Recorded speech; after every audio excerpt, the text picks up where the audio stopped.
Well, we're back for another conversation on our broadcast and podcast and everything else that we're on. And we're doing it with someone who I always enjoy talking to because he's a person in a lot of different worlds that a lot of folks here in America don't get to see. And the fact is that most people don't go to the Middle East, or they don't go. If they do, maybe it's a 1 week trip to the Holy Land experience or something like that at best, but to actually immerse yourself and live amongst folks and also still be a conservative evangelical pastor in the South, that's a rarity, and in terms of very few people do that. If they do it long enough, usually they get to do a cruise or something, but that's not what my guest here today is interested in doing, I don't think, anytime soon. Pastor Jim Fitzgerald, how you doing, sir? I'm doing great, David. Thanks for having me on the show. You're not part of Mike Huckabee's newest cruise. Is that the truth? Is that the reality of it? Man, I don't do too many cruises. That's one of the things that you off you have a few things that you differ with in the baby boomer world, and that's one of them because they love cruises.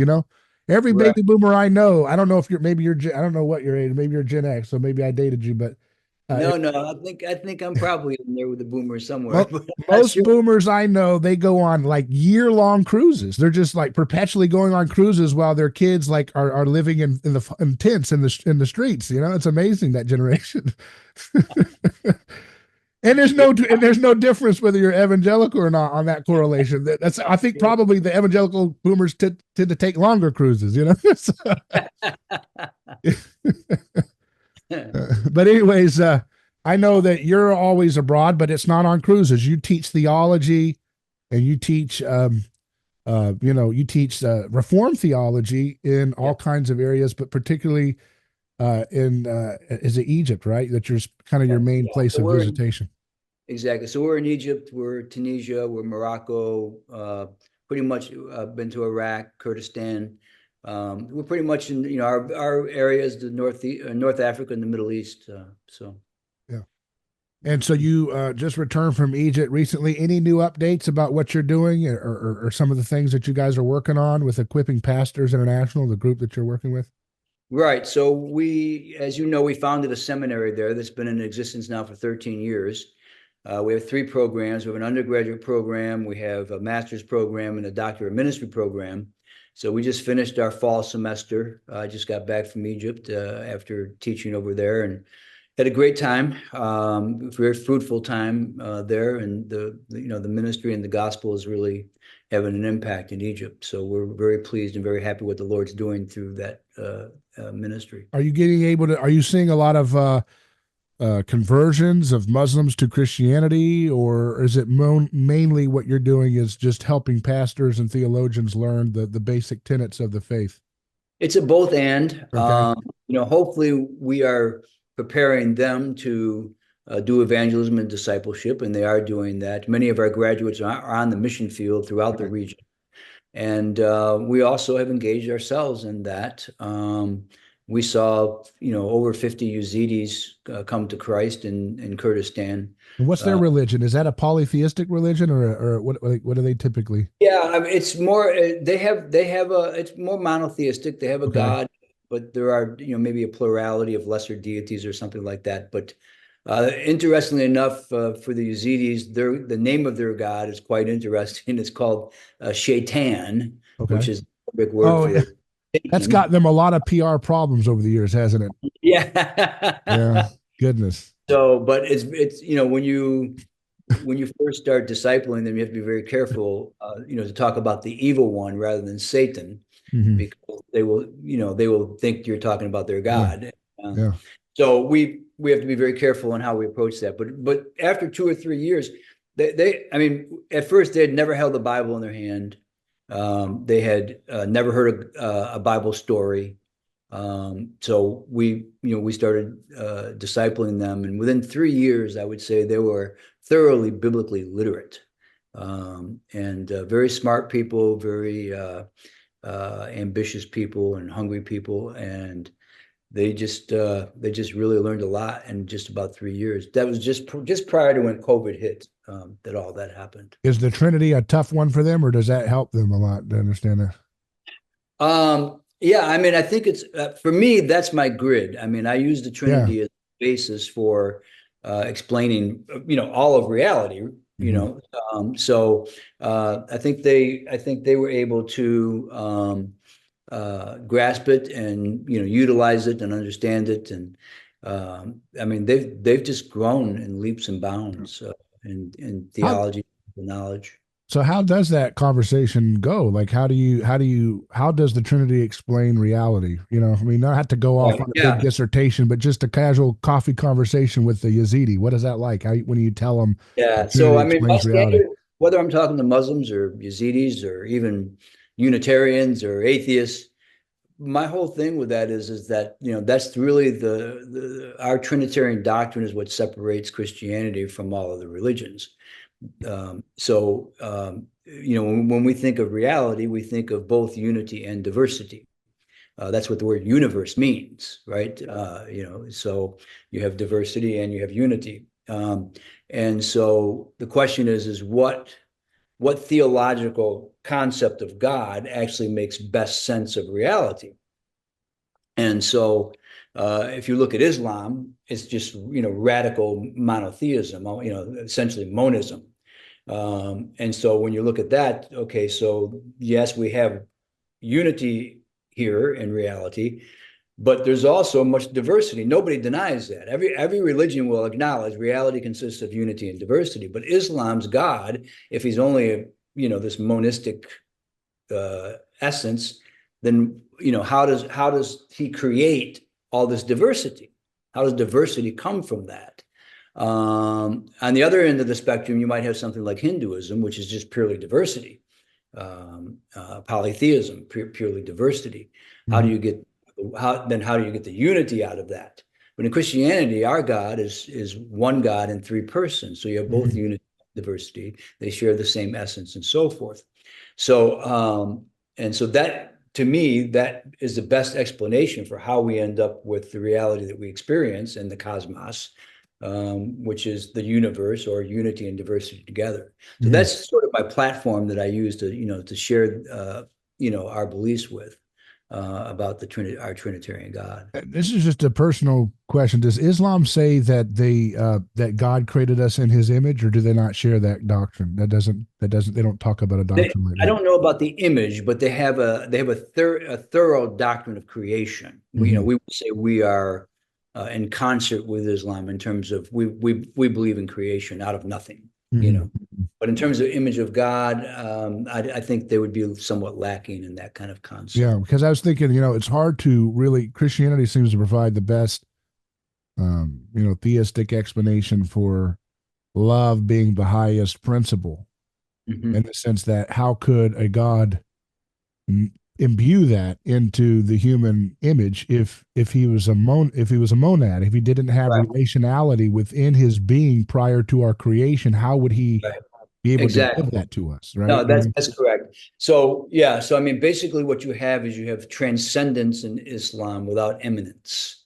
So God is above Mm-hmm. us, he's far away from us, he's higher Mm-hmm. than us. But he would defile himself if he was relating to us in that kind of a way. Mm-hmm. Uh, and so, eminence is nearness. It's God is with us. Emmanuel, God is with us. But in Islam, that concept is absent. Yeah, it's interesting. Yeah, and I don't know. I was just thinking about how, from an anthropological standpoint, when we look at like mimetic theory, the transcendence of God is kind of attempted to be reached through the scapegoat mechanism aspect of these religions, and the kind of immanence of God that is real is oftentimes correlated, I think, to the mimetic relationality between individual relationships on a smaller scale.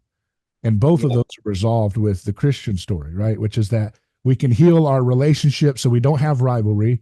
And when we don't have rivalry, we don't bubble up into these false sense of transcendence called the scapegoating mechanism, right? And that yeah, it's a very, when we start looking at the sausage making of the kind of anthropological side of Christianity, it's very pragmatic when you really start teaching it. You can really solve a lot of conflicts. It's not some strange kind of like metaphysical clunky thing you just kind of buy into like an ideology. You can really test it out and practically like apply the imitation of Christ and watch the improvement, and not necessarily, it may get hard for you if you're in a difficult spot with difficult people, but you will generally see things improve if you practice these behavior patterns. Yeah.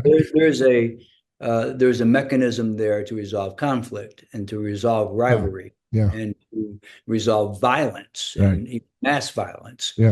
If it's followed in practice the way that the Bible outlines it. Right.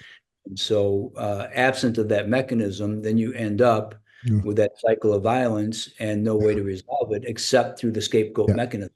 And what's interesting about the continuity of Jesus's his ministry, how it flows so well with what he does on the cross, is that these teachings about turn the other cheek and God makes the rain fall on the just and the unjust. It's all about creating a survival guide to how to function when I'm about to dissolve the scapegoat mechanism. So he's going to dissolve it. He's going to take us out of our false sense of transcendence that kind of gets us along relatively. But he's giving a blueprint before he does that. Okay, this is how you're going to do the kingdom of heaven stuff once I do this. Right? It's like you can't go back to your hierarchical in and out group stuff. You can't do leper versus that, because once I dissolve that stuff's not going to hold, right? Once I dissolve the scapegoat mechanism, you can't keep that hierarchy. And that's exactly what history did. Right now, the best seats in the house in the movie theater belong to the leper and the disabled, right? He did it. I mean, that's happened. Right. Amen. So he's given us a way to like get out of our petty rivalries without relying on that scapegoating, resolution method of violence, Amen. Amen. So I'm just setting the table here because I want to enter into kind of, your critiques you have for what's going on in the current events of the Gaza conflict with the Palestinians and the Israelis. You're an evangelical pastor. I think that's something that, a lot of folks don't hear evangelical pastors in the South in America talking about any kind of criticism towards Israel here in 2024. Yeah. But you do, and you wrote a new piece. You've written several pieces at Anti-War and American Greatness and other places. Tell us about your latest piece and kind of the general gist of what you were going for with it. Yeah, so I guess in this piece, what I'm trying to show is that Israel's behavior of late, since October 7, 2023, or since October 8th, 2023, they're on a path of self-destruction. Some have even called it, suicidal. And they appear not to be able to help themselves or to restrain themselves. And so I titled the piece Israel Against Itself and Israel Against All. And both of those pathways end up in Israel either being, if they survive, be in a very unhealthy state. And if they don't survive, their destruction is basically on them, but not that they're the only ones responsible, mind you, are culpable. Because what I outlined in the article is that there are many people who are complicit in their destruction of Israel. Though, in fact, those who are trying hardest to save Israel may be actually helping Israel to self-destruct. Yeah. And so, and who are those? What are those entities? Yeah. Well, the government of the United States. Yeah. And then I also point out, Christian Zionism is responsible. And so, those people share in the complicity of what's happening to Israel. And again, they are the ones who think they're saving Israel, but at the end of the day, they're actually helping to bring Israel to its end. Yeah. Why, when you think about what you just said, there's various stakeholders involved with this conflict.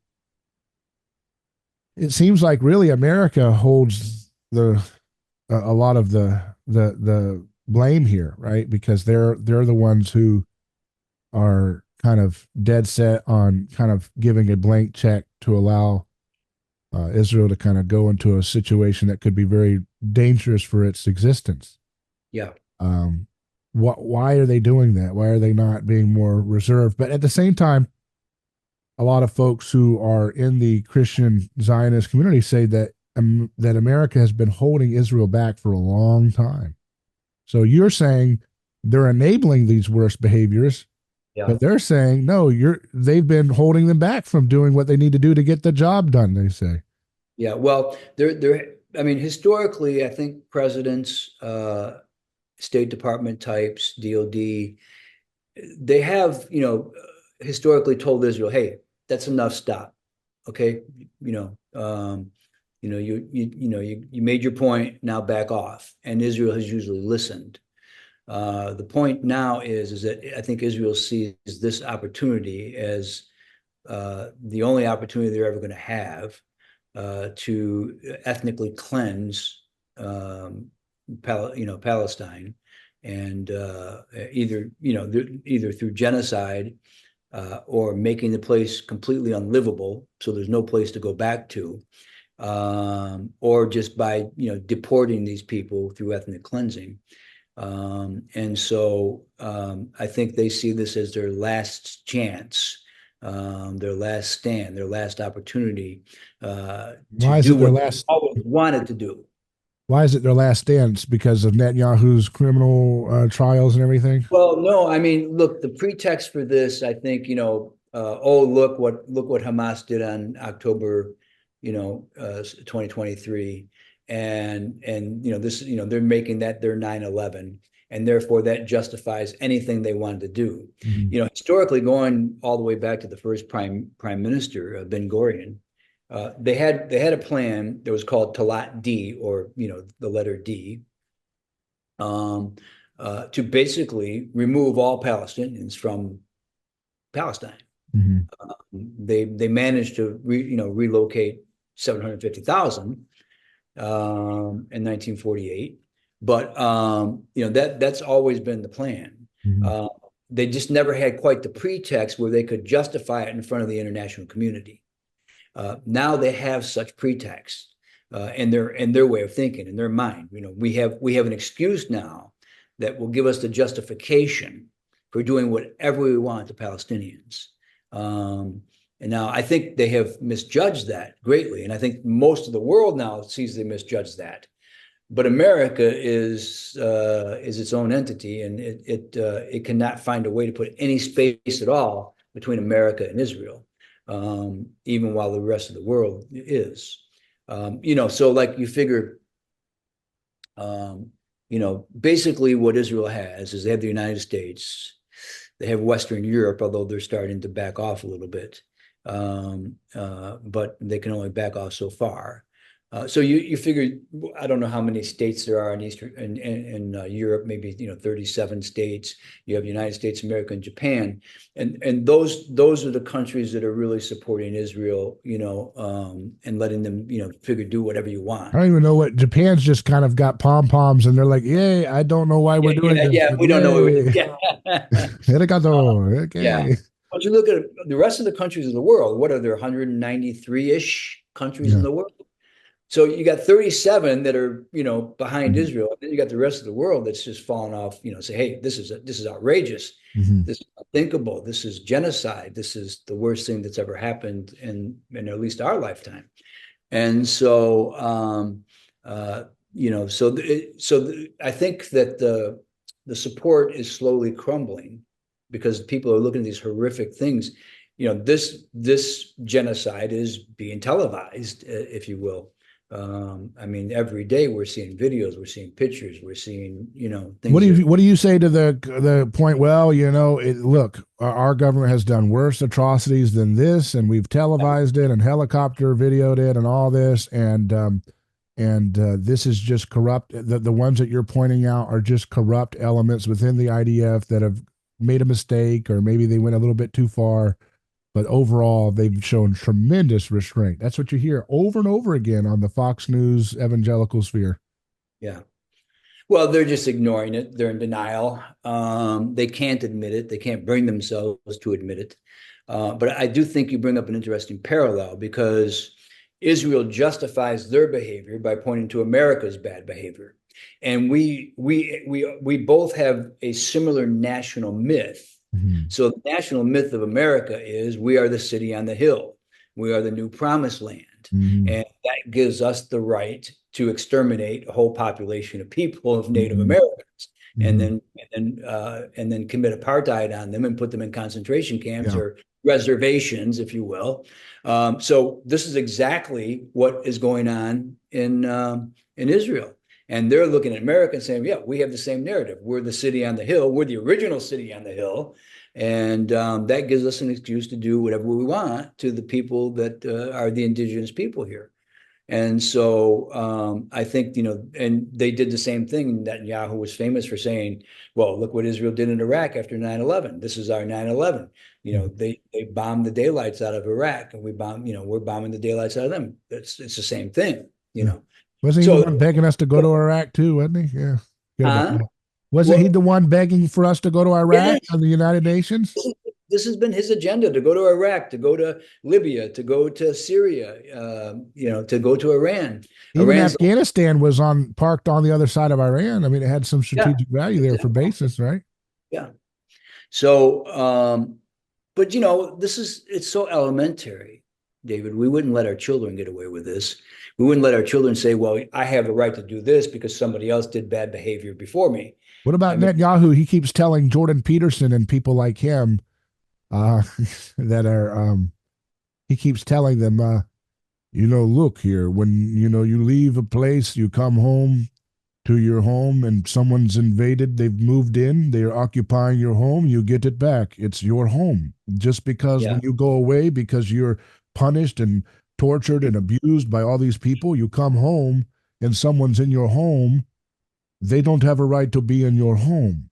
That's mhm, kind of what he literally yeah, mansplains that to Jordan Peterson, who sits right, very right. quiet and says, "Yes." Yes, well, Yeah. unfortunately, yes, he says very quiet. How did I I would. do? How was my Netanyahu voice? That was great. Just But a I first shot would at it. say, Jordan Peterson has been a huge disappointment in this regard. So I kind of felt there was a little precursor of that because when I interviewed him in person, I kept saying, let's talk about like the literal historical Christ and the nonviolence. He kept wanting to bring Christ into Pinocchio. right. And I said, let's get back to, but anyway, sorry. Yeah. Well, I mean, he's been captured by Ben Shapiro, Yeah. and you know, he's unable to break out of that prison. Um, but I think again, what a lot of people don't realize about this, well, they're in our home. We came, and we have to take our homes back. Well, I would say the same. I would say the Palestinians are, where you're in their home now. You Mm-hmm. know, and I think what a lot of people don't understand is how all this came about, because it's always this thing. Well, there's a land without a people, and there's a people without a land. Well, that wasn't Palestine was not a land without people. There were people there already. Number one. Number two, what the complexities, what people don't understand is going back to the Ottoman Empire. During most of the Ottoman Empire, which, Muhammad Ali, who was in Egypt, ruled over that through his son, who is Pasha over Palestine. And those days, no one in the Ottoman Empire could own private property. Mm-hmm. So that was nobody's home in terms of ownership. You could live on the property. You could farm the property, okay, and then you would pay taxes to the Ottomans, who were in power. And so nobody owned property there. There was no such thing as private property ownership. Well, because there was no private property ownership, it made it difficult to pay taxes, to collect taxes. So then later on in the Ottoman Empire, before, prior to World War II, maybe the late 1800s, they allowed people to start buying private property.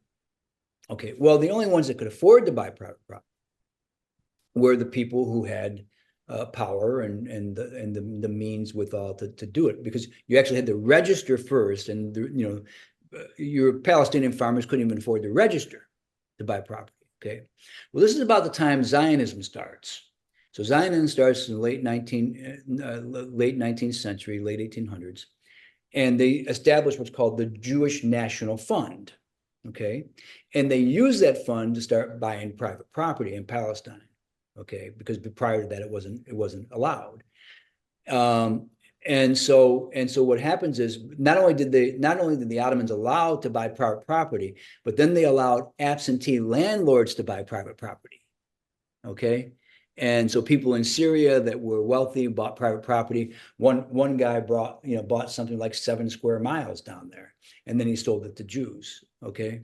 And the Jews purchased it through the Jewish National Fund. That fund is still in existence today, and they're still doing that same thing today. Okay. And so that's how they claim to have this property.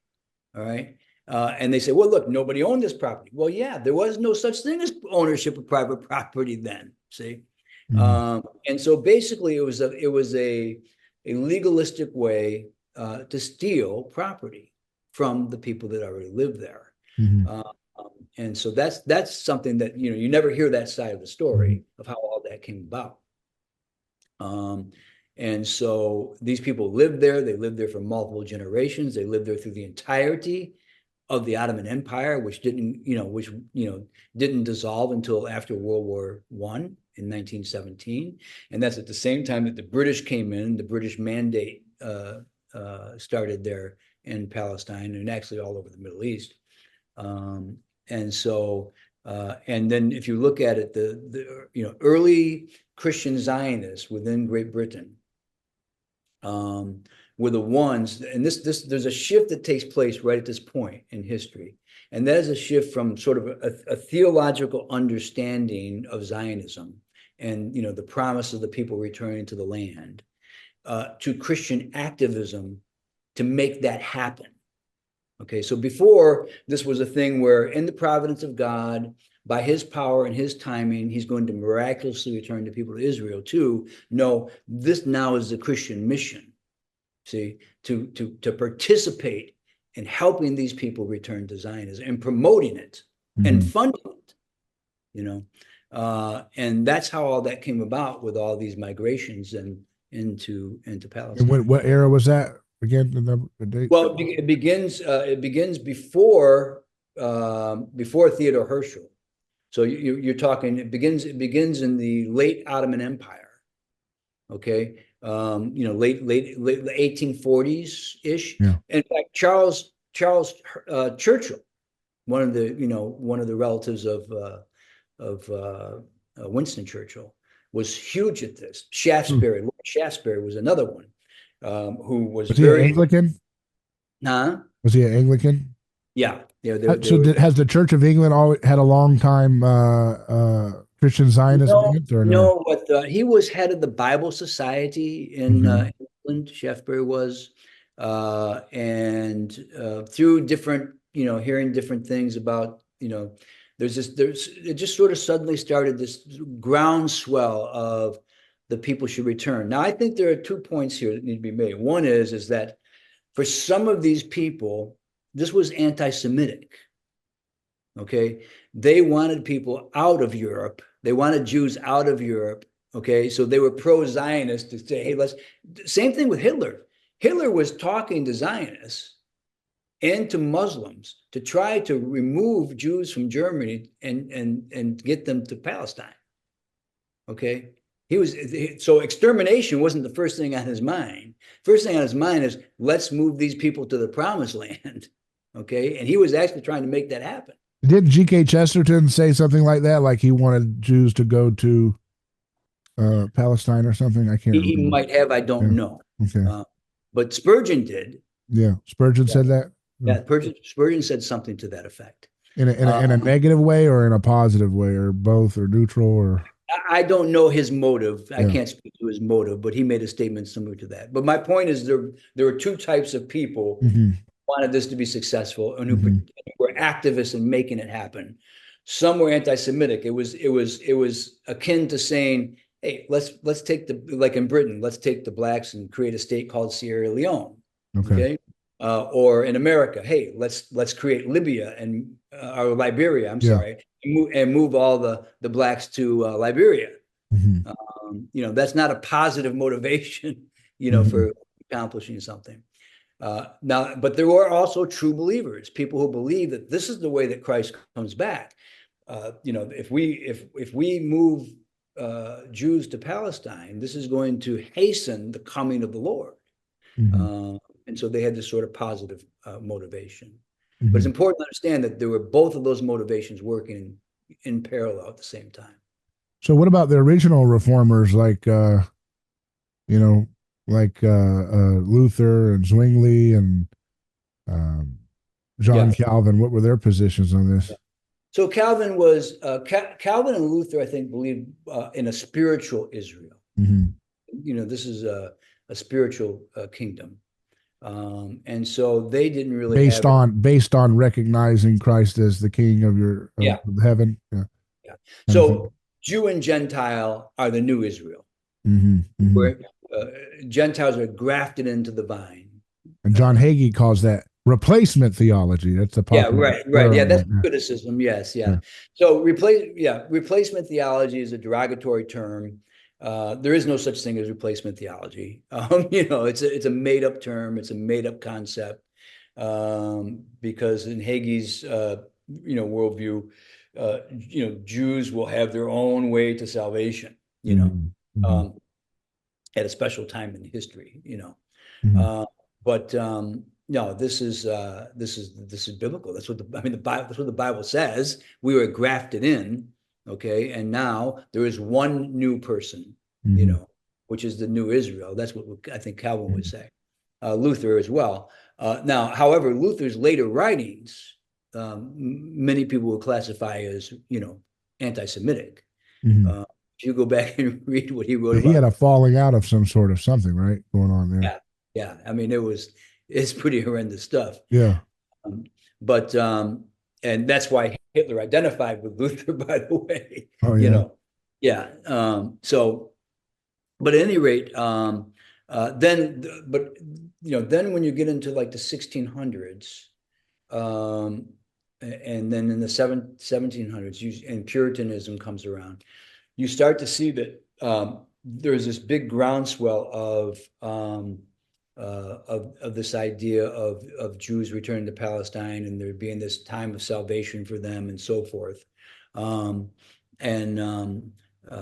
so whether or not, which comes first, do the Jews get saved then go to Palestine, or do they go to Palestine and then get saved? This is what Spurgeon says. I don't know, but either way, it's going to happen. And so the Puritans really start to push this. This is what's called the Puritan hope. Okay. In America, or this is America? Well, it starts in England, okay, and in Scotland, and then it moves into the whole American experiment. And of course, this is the narrative that comes. The city on the hill. We just came off an Exodus. We're coming into the Promised Land. That whole narrative is really big in America at that time. But it's also a narrative that they have in the Jews returning to their homeland, quote unquote. So that whole narrative is what's driving this. But the difference is like, having the narrative, thinking that by God's providence, this is all going to work out to that end. Two, now, no, it's our responsibility to make it happen. And so we embrace some sort of activism, to bring this reality about, so that we're in control of this reality. That's the big shift. And that's the dangerous shift. See, there's no problem with people who believe in God's time and in God's way, supernaturally. And by the way, there's a whole group of Jews, hundreds of thousands of them, they're called Torah Jews, okay, who believe in the peaceful dismantling of the state of Israel, because they don't believe that a man-made state can realize the promise of God to return the people out of exile. Okay? They believe that their role, Jeremiah, to live in exile for the good of the land and for the good of the people where you happen to be. See, and so there's hundreds of thousands of those Jews who are anti-Israel, and their number one saying is Zionism is not Judaism. See, and so many Jews are of that stripe. They believe that Zionism is not Judaism. They believe that this is unbiblical. That they believe that God has put them in exile and they are to live there until God supernaturally and providentially brings them there in his time and in his way.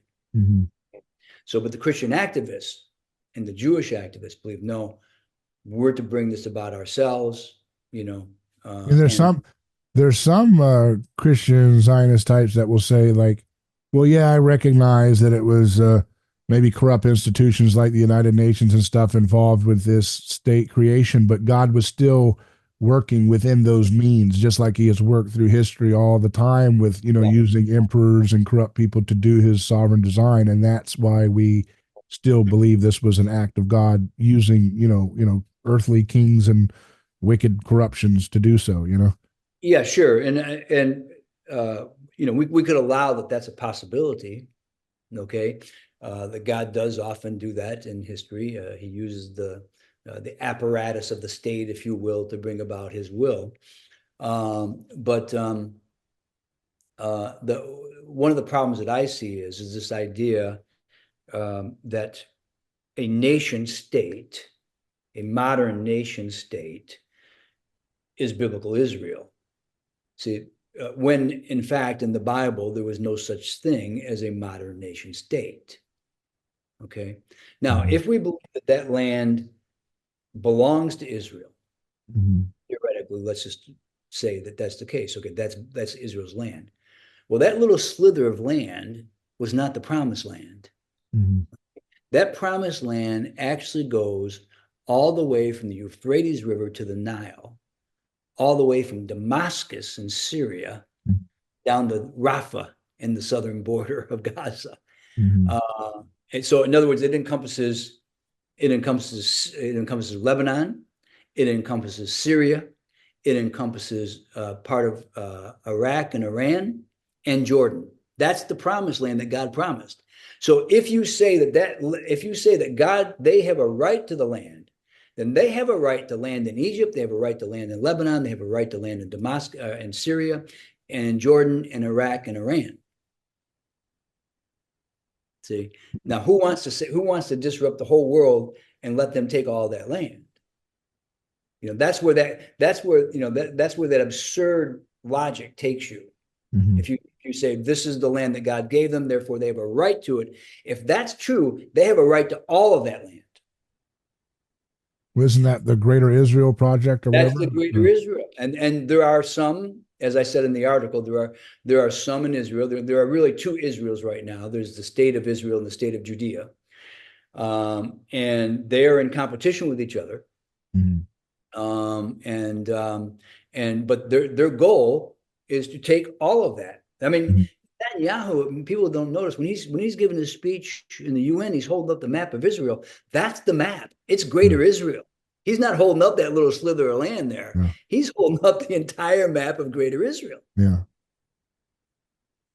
Is so the Christian Zionist types would, a lot of them would say, well, God's going to supernaturally allow all these nations to come against them, and then I remember Hagee and those guys were pushing that for years with Bush and his Yeah, term, and with Obama, and they just keep pushing this narrative that the war of Gog and Magog. I don't know if that's their newest brand or if they've moved on to another yeah, big passage, but they'll keep saying that this Russia and Iran and Syria are going to make an alliance to yeah, come against Israel, and it's prophesied because these scriptures are dealing with those yeah, people and all this. yeah. So Well, whatever be whatever careful what you, flavor what's that? Whatever be flavor of careful that what you is. wish for.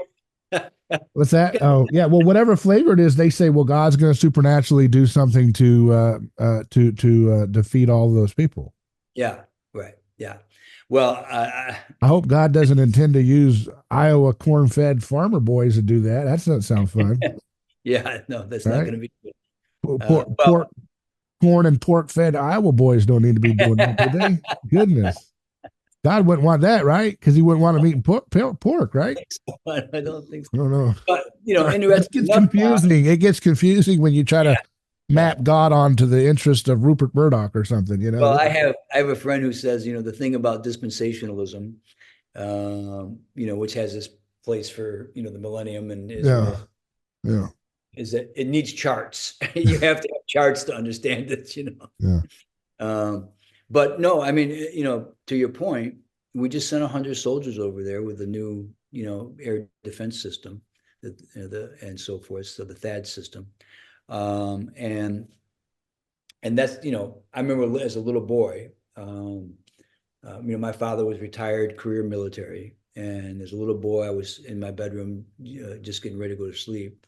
My dad was listening to the news. JFK was president, and he was talking about sending advisors to Vietnam. And I heard my dad say out in the living room, I heard him say, "We're going to war." See, once you send the advisors, once you send the 100 people over there to, show them how to operate the missiles and the THAAD system, that it's the first step of going to war. They just can't do it with this time unless they've got a bunch of drone robots or something that we don't know about. They can't do it this time. I can't do what now? I'm sorry. They can't do that kind of slow march into a war with all the countries of the Middle East. The American kids aren't going to do it. Because back with JFK, you had 3 stations, and now you got 3 billion TikTok videos alone. I mean, it's just not going to happen. You might be able to create some kind of inciting incident like the Gulf of Tonkin to get something going, but it's not going to. It's the resolve of. You cannot get these sassy seed oil fed soy latte leftists. They're not going to go along. I mean, Kamala Harris is saying we're going to do whatever we got to do to stop Iran. Her base isn't going to go along with that, and Trump's base isn't going to go along with that. They keep trying to, Trump's base they're kind of in a schismatic, they're in a schizoid mindset right now. They don't know what to do, right? Because they know Trump says no war, make peace, and Trump will say that sometimes, and then he uses this rhetoric like he's George W. Bush reincarnated, and you don't know if that's Lindsey Graham getting a hold of the teleprompter or what's going on. Started going nuts, but for whatever reason, he has to, sound both, speak out of both sides of his mouth. Yeah, I think that's correct. I think that's a correct analysis. You think there's less likelihood of war if he gets in there versus I think so. I do believe that. And I think what was encouraging to me is when, the whole defense mechanism was trying to get him to bomb Iran. Yeah.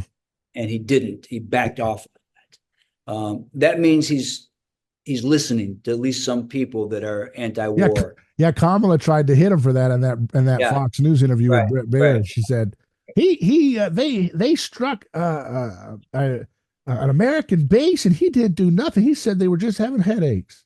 Yeah. And I was like, wow, man, the merger of the neocon and the neolib is complete. They're one board. She's been captured by AIPAC. Yeah.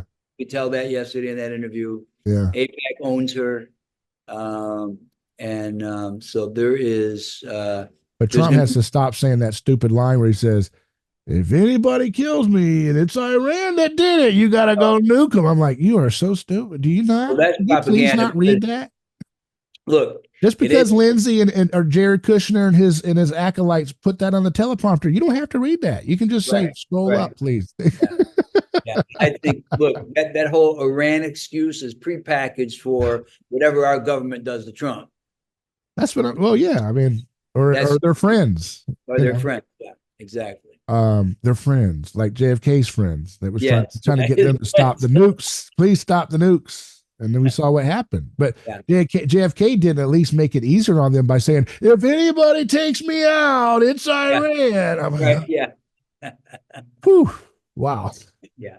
You'd think Trump had a little bit, because like you said, he seems to be able, his heart seems to be able to really empathize with human suffering more than any presidential candidate. And I'm going to say this because it's true, because I'm totally against his Iran foreign policy and all this. Totally against it, almost to the point where it makes me not want to vote for him. Almost, because, I know, me too. Like, just in case that stuff is real, I don't want to have any cosign on that. I'm right there with you. But at the same time, I keep thinking, man, this is not sustainable. His movement's not going to buy this. There's too many dissenting narrative voices now. Tucker's not going to go along with a war in Iran. And Tucker's got more stroke than all these other little ankle biters in the conservative media. Sure. They can make movies all day long about critical race theory, but no one's going to care about what they say about foreign policy.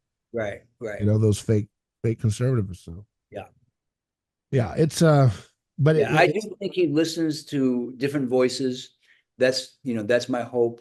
He needs 200 Colonel McGregors, not but yeah, that's for sure. But Colonel McGregor, doesn't come with a lot of, I guess, you don't see a lot of folks fundraising for the Colonel McGregor foreign policy in the Republican Party. We'll put it that way. No, you don't. But, remember when he used to pride himself in bashing, I'm not taking any Adelson money. Remember Trump, Yeah, right. Yeah. And then, he took it. 100 million. But, hey, look, again, he took the money. That doesn't mean they own him. Yeah. That is how, he took the money before in 2016 from Adelson. That's how he ended up. Adelson called him and told him to put the foreign policy advisor. What was the mustache guy? Yeah. What's his name? Oh, God. Anyways, to put him on the staff. And he did. He put him on. John Bolton. John Bolton. Yeah. John Bolton. Yeah. Such a just a horrible human being. You don't want to remember his name, He's disgusting. But that's what Kamala Harris is now. She's John Bolton. Yeah. I have said for many years the Democratic Party is Dick Cheney and drag, and it is literally true now. I used to say it, and it was kind of a little bit of a metaphor. Now it's literally true. I mean, You're Liz right. Cheney, look at Liz Cheney, and that's what we're dealing with here. Yeah. So, I don't see how this is sustainable, but I'm concerned that folks who don't care about America are going to use America like a giant kamikaze with its resources, in its people, in its military structure, in its dollar all together, and just throw it at this Middle Eastern problem. Yeah. And Russia and all this other problem. Yeah. And well, it's interesting how those two things have dovetailed, right? Yeah. So now you've got Russia in Iran. Yeah. Russia arming Iran. Yeah. Russia giving Iran strategic air defense. Yeah. And so you not only have Russia and Ukraine, and America using Ukraine as the proxy to weaken Russia, which has not worked. Now they're both involved in this Middle Eastern conflict. And so it's like, this could be, again, another avenue to World War III, Mm-hmm. Mm-hmm. So we're in a dangerous situation. And very dangerous. This is kind of, they talk about prophecy all the time, but when you look at a lot of the prophecies in the New Testament, if you want to talk about preterism or future predictions, what's going on in these stories, if there is the futurism part, I think Rene Girard was good at saying a lot of these texts indicate that the violence and carnage is man inflicted, man against man. Yeah. If you think about when Christ, that picture, and it may, maybe some people I know people would disagree with me on this, but I think about when it says the Son of Man is returned and his garment is soaked in blood. And I said, what kind of Christ do you serve? Are you sure he did all that? Or did he not walk into the meat grinder that we created?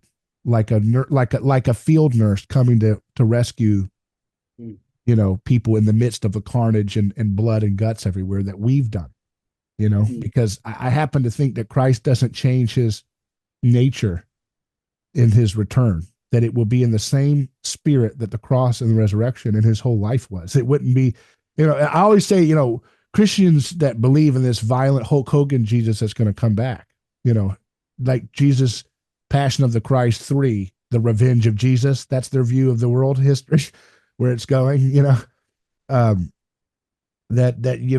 oftentimes they get the entire point, like every great Christian infected movie, the Christ figure, the Christ archetype character in a movie or fantasy action story or a book has to go through that experience where they let down their sword because they realize the futility of the scapegoat violence and the reciprocal aggression that comes with that. And they have to let go of their ego. They have to put the ring in Mordor. Luke Skywalker has to let down his lightsaber. And that's that moment that gives us chills. Oh, we see a picture of Christ.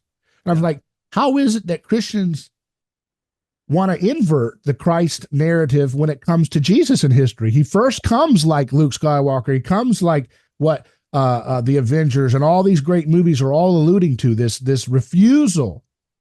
But then in his final completion, he's back to the same barbaric pagan style that he had totally demolished in history. That doesn't make any sense. It's as if the paganism was really the way to do it all the way. He just did a trick He just to waited. start Yeah. the process, and he's going to complete it with a big pagan revenge cycle at the end. That's just like every other pagan god that's ever been manufactured by humans. That's not God. So I think that is the biggest problem. I want to leave with that from my side. I want to have you have the final thought, but that's the biggest problem, I think, because it infects Catholics, Orthodox, and Protestants, not just the traditional dispensationalists. A lot of folks will hand their moral integrity over to the groupthink of let's go along with these Middle Eastern wars and proxy wars because they still have that kind of Jesus in mind at the end of history. That he's a guy that says, yeah, you're an Amalekite, bam, you're out. No, I don't think Christ is ever treating people like Joshua in this Amalekite concept. I don't believe it. Or like Netanyahu. Yeah. Well, I appreciate your time. Any final thoughts or anything you'd like to leave us with for those who are concerned about this? Enjoyed the conversation, and I look forward to more conversations. I appreciate your work and how many years you've been involved in fighting this counter narrative that's going on. And, you've done a great job with that, David. I've learned a lot from you over the years. You exposed me to Rene Girard. You exposed me to Alexander Schmemann and all these other guys. And it's been a big help to me to broaden my views and everything else. So I appreciate all your work. And well, thank you. We'll put your Twitter handle on in the description notes too for those who want to follow your feed on Twitter. Okay, that's perfect, man. Great. All right. Thanks again. Thank you, David. You have a great day.